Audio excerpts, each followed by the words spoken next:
Hello there and welcome. I'm Ruth. I'm Lara. And this is the next instalment of our Write Your Future series. You can check out our previous videos in the links below, and you can find out even more about the LLA competition on our website or social media pages. In the last few videos, we've been looking at structuring your work, but today we're going to move on to talking about form. So without further ado, let's begin.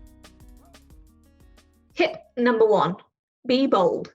Don't be afraid of experimenting or trying something out. If your work lends itself to a less than conventional structure, then don't shy away from it. It can always be altered on a redraft.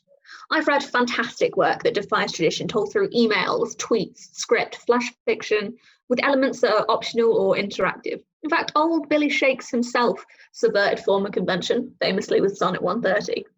So if it enhances your writing and adds to your work, then have a go.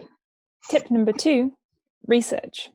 Now, I'm willing to bet that you can't reel off every single literary form known on this planet. And if you can, then you possibly need to get out more.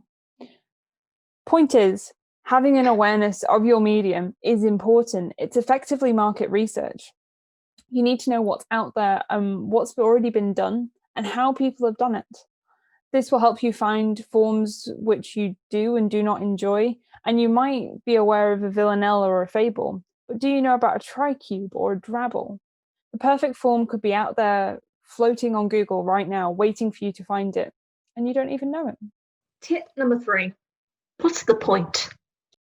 Just to interject here, Lara is not having an existential crisis. This is the name of the tip.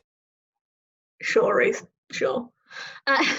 Make sure that your form has a purpose. So if there's no reason to write a sestina in the shape of a mongoose, told through a series of fluctuating iambic flashbacks, then don't. You don't get points for using complex forms or fancy structural sequences if you're just using them to show that you can. Sometimes keeping it simple is the best option, and that's cool, that's okay. When you make a decision about form, ask yourself what the point is. You can be as wild and weird as you want, but make sure that you keep it relevant. Tip number 4, be clear, dear. Now, experimenting is fun, and as the first tip implies, we definitely encourage it. However, you also have to remember that clarity is key here, people. Make sure your piece is coherent. The reader needs to be able to at least vaguely follow and enjoy it.